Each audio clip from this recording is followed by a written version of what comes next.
Welcome. We are having another exciting episode of Sister Talk. My name is Nenoh Ndiema.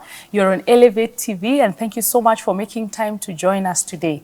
It's such a pleasure always having you watching and rewatching. Thank you so much. If you have always wanted to know where can I get the other episodes for Sister Talk, please go on YouTube and on Facebook and just look for Elevate TV Kenya and enjoy yourself. There's so much to learn as sisters, as mothers, as wives. There's so much content for us that we have gained in this show. And so today, today we have a hot topic. We're talking about politics and family, and we're talking to amazing women of God who are also wives, and they are in a political family, and they're just here to share little insights, great things that they have learned, and things that can help us to even navigate that space. In case you're someone in politics, or you're interested in politics, or your spouse is, it may be the place that you need to listen in. So welcome, and I'll just allow them to introduce themselves because I know I will not do justice. But before they do, go on our social media pages at Elevate TV, is it Instagram, tweet, all those spaces. Please find us at Elevate TV Kenya, and we'll be so glad to hear from you. So welcome, guys. Karibuni sana. Asante. I think we'll start from you. Just introduce yourself to us. Tell us a bit about family. Who are you? Wow. Thank you so much, Nenoh, for this opportunity and the privilege to be here.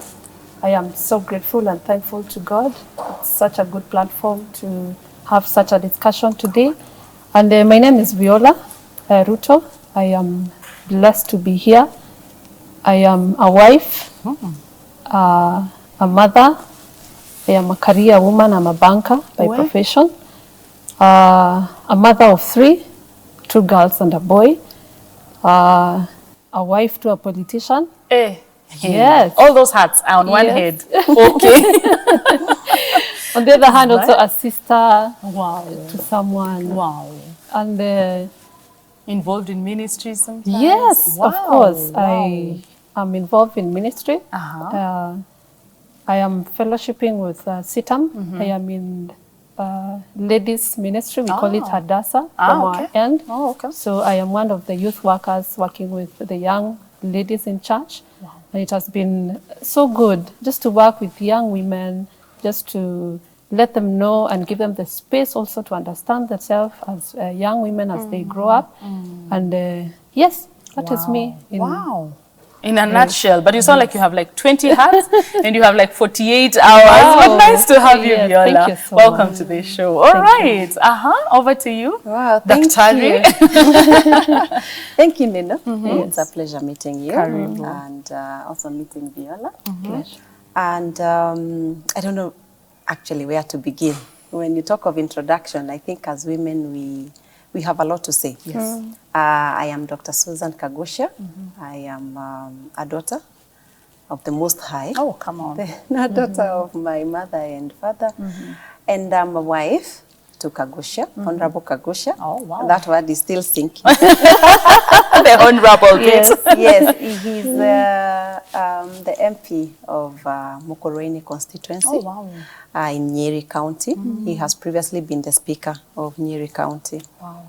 And I'm also a mother of 3 girls, beautiful girls. Oh, wow. And I am a sister to many. Oh, wow. I do so much. Wow.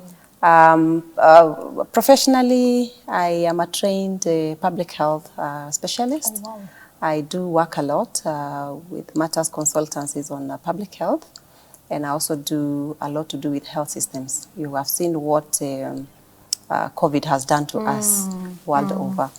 And I work for JKUAT University, Jomo Kenyatta University of Agriculture and Technology. I chair a department of public health. It's called the Department of Environmental Health and Disease Control and Community Health Development. I handle 8 programs in the department. And I have quite a number of staff that work under me. Oh, wow. So it's quite engaging. So, and being a family person, I am passionate about mentorship. I do mentorship to girls and also young men. And when I talk about mentorship, I am very passionate when it comes to the girl child, but recently have gained a lot of traction to the boy child, because a lot is happening to the boy child. Yeah. Yes, I'm a mother of girls, but I feel, but I'm born amongst 5 men. Oh, okay. So As an only girl? As an only girl, yes. So it's a tough balance. Yeah. So when I talk about mentorship, I do so much to do with mentoring.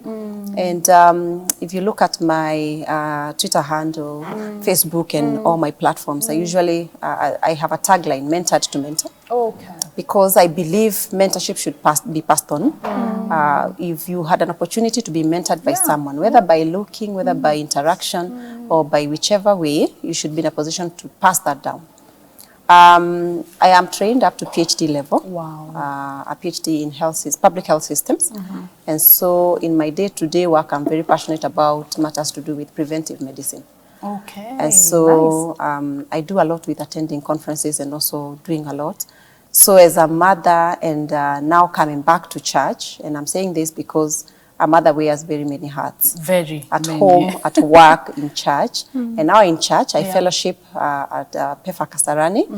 And I have been very passionate about youth empowerment and mentorship. Previously, because at some point we moved to Nyeri. And when my husband was the speaker of Nyeri County, we had to move to Nyeri. So in Nyeri, we were worshiping or fellowshipping with the Cathedral of Grace, PEFA, Nyeri, under Bishop Dirango James. And I was serving in the ministry where we were looking at a strategic plan for our church. I was the vice chair. Oh, wow. I still believe I still am, because we have not officially left Nyeri. Clearly, Nyeri Just in seems to case be Bishop home. sees me and thinks, Susan, you're leaving. Yes, but so in a nutshell, that is it about me. If I were to really give so much about me, I think I would finish the whole... But thank you, Dr. Susan, for sharing. The whole session. But I am happy because God has given me the grace. He clearly has. I feel like asking both of you, okay, now to come back, we do a mentorship. Because you're touching women at some angle from the church level, and you too. Yes. And I'm sure even from the level of university, I'm sure you deal with them students directly as well. Yes, indeed. Because my department, for my 2 undergraduate programs that I had, I have more than 1,500 youths that I do mentor, and it's the age between 18 to 24. So all of them are looking up to me. Sure, and just allow me to just add this, Nenoh. I am also a director at Youth Fund, director of the board in the board of management, and in the youth fund, the youth development fund. And I am mandated to do oversight in matters youth. And I actually head the committee that oversees risks. And it's one of the, a very interesting committee being headed by a woman. Because not very many women want to focus on audit. And so it's an area that I do passionately because it's focusing on the youth. Now, I also head... I have too many heads. I also had... You're head of, and then I will list them. Yes, I still had Women Advancement for Economic and Leadership Empowerment. It's called WAELE. It's an institution that is established in Nigeria, but also has a branch here in Kenya. We are across Africa. And I basically work with women. So mentorship, looking at women and how to empower them, the leadership, because an empowered woman, contributes greatly to an empowered society. Clearly. Clearly. In a nutshell, that is wonderful. And clearly, guys, we are blessed to have her. Because I'm sure we had to squeeze time, and make sure you guys both were able to come. So thank you so much. I think you've even told us a lot about family. So let's just dive in, because all of us our appetites are just like, did you just get yourself in a political family? Please take us to the dating season that you had with your spouse. Was there any clue that he was interested in politics, or there was absolutely no sign and it came later, Did you ever see a speaker or a political person in your spouse, or rather when you were dating? That's a very nice question, Nenoh. Yes, I remember way back. We met with my husband way back in campus. Okay. When, okay, he normally says that he saw me the first. That when I came in as a first year in campus way back in 2007. So by then he was in third year, and I was joining in as a first year. And I met him as a leader. Those days I think even nowadays we still have this evangelistic ministries in campus. So those days it was Norate way back in Kenyatta University. And he was the chair of then the Norate ministry in campus. So here comes a very naive girl coming to campus, really passionate for Christ, really wants to do ministry and concentrate with her studies. And I remember he keeps telling me that he saw me after, I think it was after the church service. Okay. We were actually in Ruiru campus when we were in campus. So he says that he saw me after the church service. I like that he And says. yes. You didn't see him. But Sorry. for sure. Because I think I was this passionate girl only for church. For Jesus. And for Jesus. Yes, studies. And studies, the nothing rest else. Because I think behind my mind, the story of relationships, it wasn't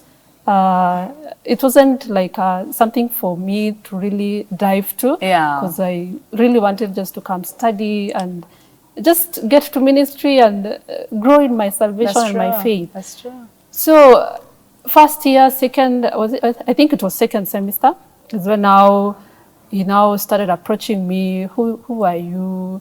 Come join ministry, Norate. You see the introduction of now the small ministries in the main Christian Union in campus. Yeah. And that is how I came to know him. Immediately, I think after the first year, now when he was now joining the fourth year, I'm also joining my second year. Yeah. So that is where now he's interested with me.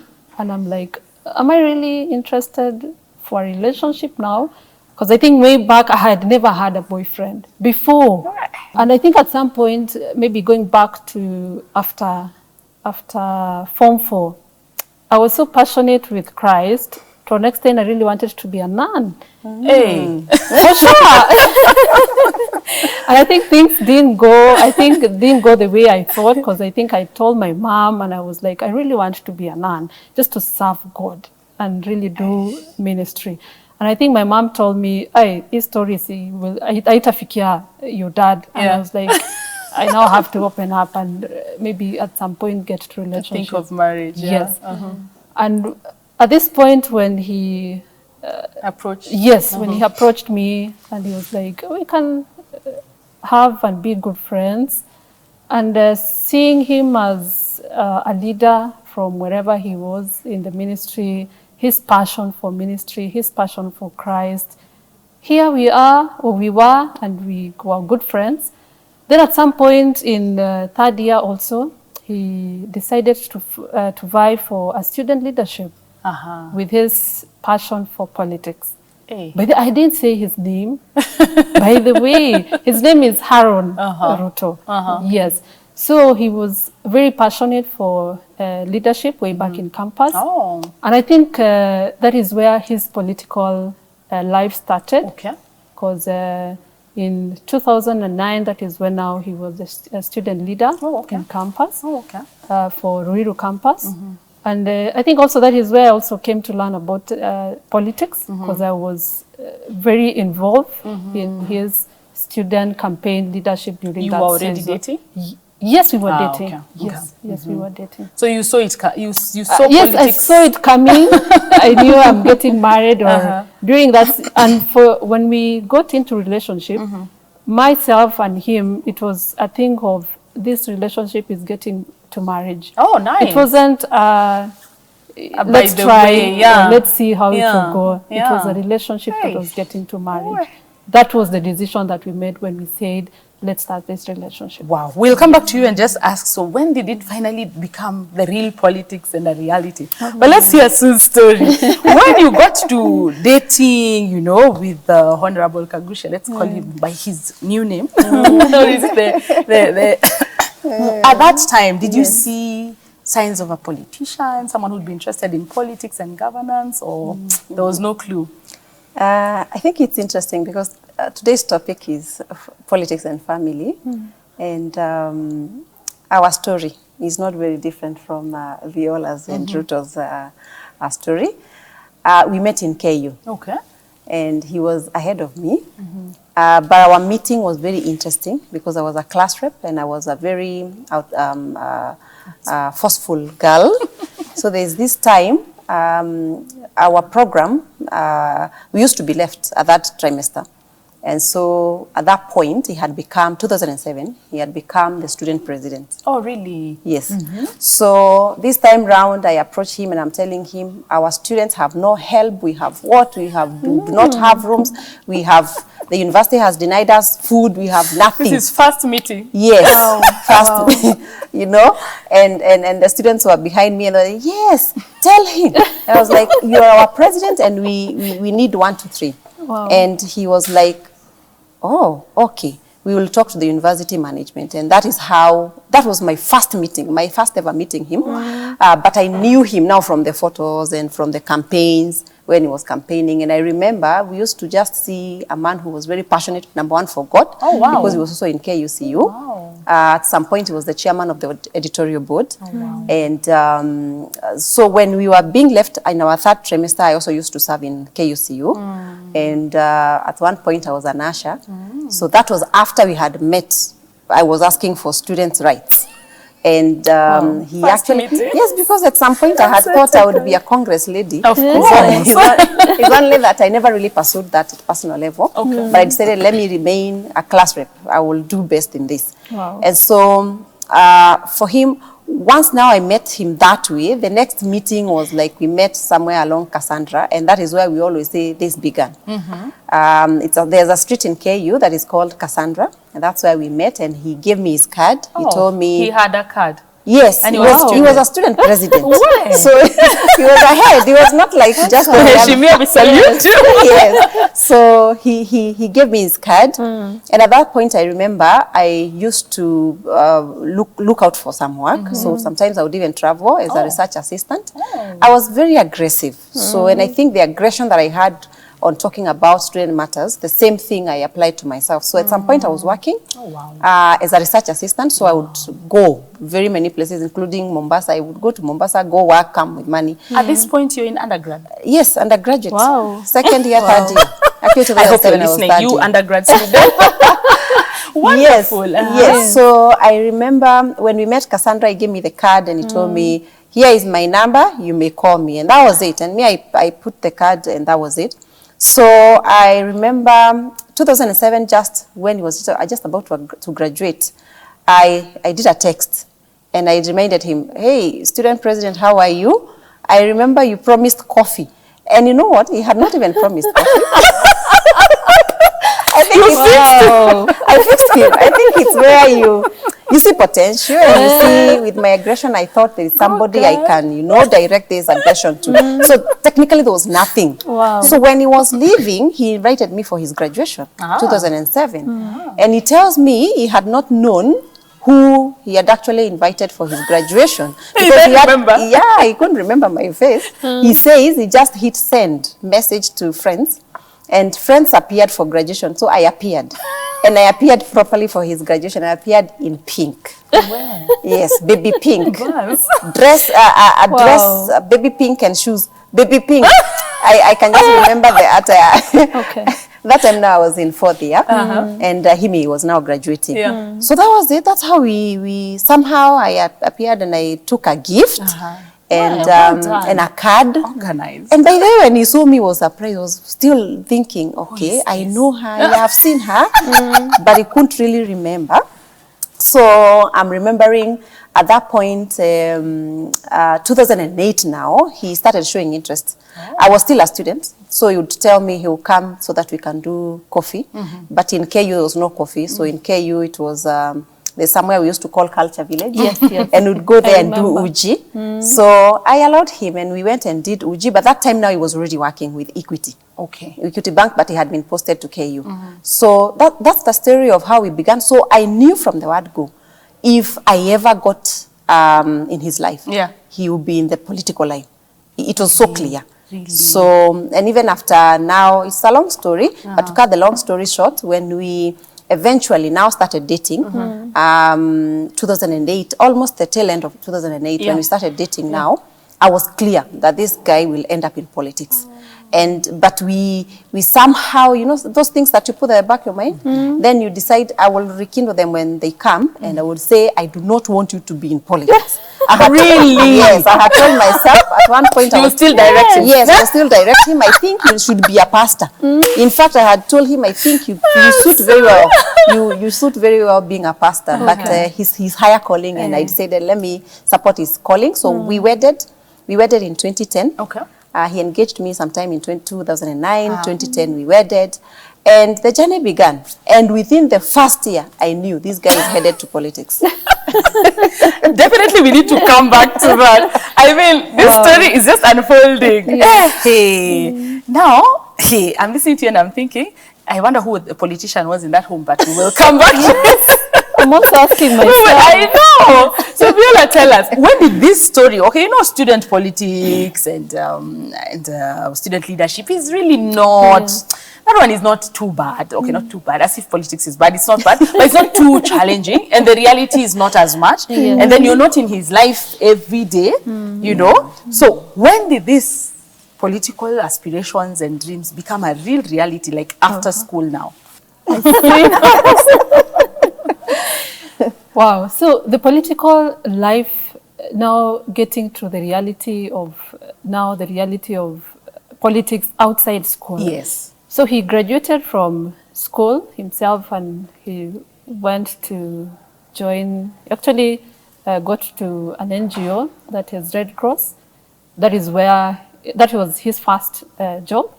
And I thought things have cooled down, though I knew behind my mind at one day he will be a politician.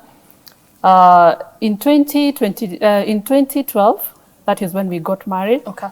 And first baby 2013, and we're thinking it's family life. Of course. Yes, things are going smoothly the way we had thought and planned, and God is with us, and we were thinking, things are okay. Our second born comes on 2016, and that is the time that he's saying he's joining politics. Wow.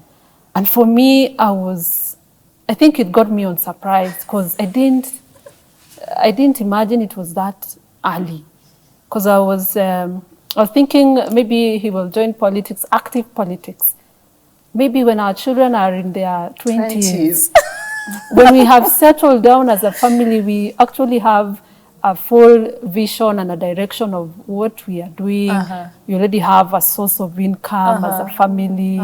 At the end of the month, you're not worried. And here comes 2016, and he's like, I am joining politics. Wow. It took me 3 months to accept. And those 3 months, it was tough. Yeah. You see, the to and fro. At some point, you're not even talking to each other because you know he has already said, I'm joining politics, you're not up to it. And I remember at some point even our parents were not that okay with it. It's like, it's still very early. Can you consider it at a later date in life? And I think I had to resolve with myself. True. And just say, yes, here we are. As a wife, I need to support you. And I think I had to let go and stand with him in 2017 elections, because that was his first position where he vied as the Member of Parliament, Kapenguria constituency. And that is how politics became a reality in 2016, 2017. Wow. Yes. You will still tell us a bit about your challenges, but let's just jump to Sue. Then we will take a short break. Now, yes, and then worked in Equity, you said, and you thought to yourself, that story, maybe not now, and I'll even change him. Who does that? Pastor. Your pastor husband. You met a politician, but you will change him into a pastor. So when did it really become a reality? You started to tell us maybe when you got married, then the year one, what exactly happened? Interesting, Nenoh. I'm listening to Viola and I'm thinking, you had control. I think me, I did. You see, from the word go, because it was in student politics, highest level, being a student president, I already knew at one point this guy will want to go there. Yeah. But I was convincing myself that at some point I would tell him, can we just be pastors? I can deal with that. Because, of course, the notion of politics. And I remember it became a reality. During our honeymoon, in fact, we agreed that we shall not get into politics because now we talked and I couldn't change him. During the honeymoon? Yes. Wow. I realized now this is a reality. At some point, this guy will just get into politics. So it's me to align. So I told myself, Susan, you got to align. And but we agreed that we are not going to get into politics until our kids have grown. My friend, by the time our dreams are still valid. Yes. By the time we got our firstborn, I had already gone back for my masters, and he was already now doing his masters, and he had even now moved from Equity to Nairobi Water Company. And at that point, we agreed, at least let us bring up our children a bit, and then maybe you can think of that. But before I knew, he had already become so close to the then Member of Parliament, and then he became the CDF chairman. So that meant that there is a journey that has begun. So I started preparing myself for anything. And at some point, now by the time we're getting our second born, that was around 2016, he had already started showing interest of, I would want to progress. Good. But we agreed, now I think this is not the time. Number one, we have not even stabilized financially. And then you have... challenges are similar. Yeah, you're already doing so much. I was already in school, and he was also in school. Yeah. We were handling so many projects together, and this is a young family. Yeah. So we agreed, fine, let us shelve that at a later date, for a later date. And at some point, I remember...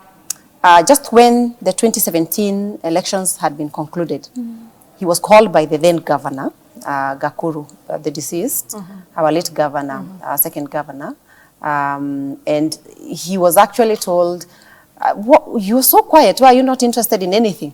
And they sat and they had a talk, and when he came home, he looked confused. But he told me, there's something I want us to discuss, my dear. So we sat and we discussed, and he told me I have 1, 2, 3, 4 options. And I told him, you know what, go for this. I didn't know what it meant, the speakership. I actually did not know what it actually meant. Allow me to cut you short. Okay. I want us to take a short break. When we come back and hear this, now we are getting into, oh my goodness. I am feeling like it's me who's being told we are going into politics. If you're just joining us, this is Sister Talk, and we are on Elevate TV. My name is Nenoh Ndiema. We need to take a short break, but in case you have missed, you will find us on YouTube, so don't you worry, and Facebook. So let's take a short break, but we'll be right back after the break.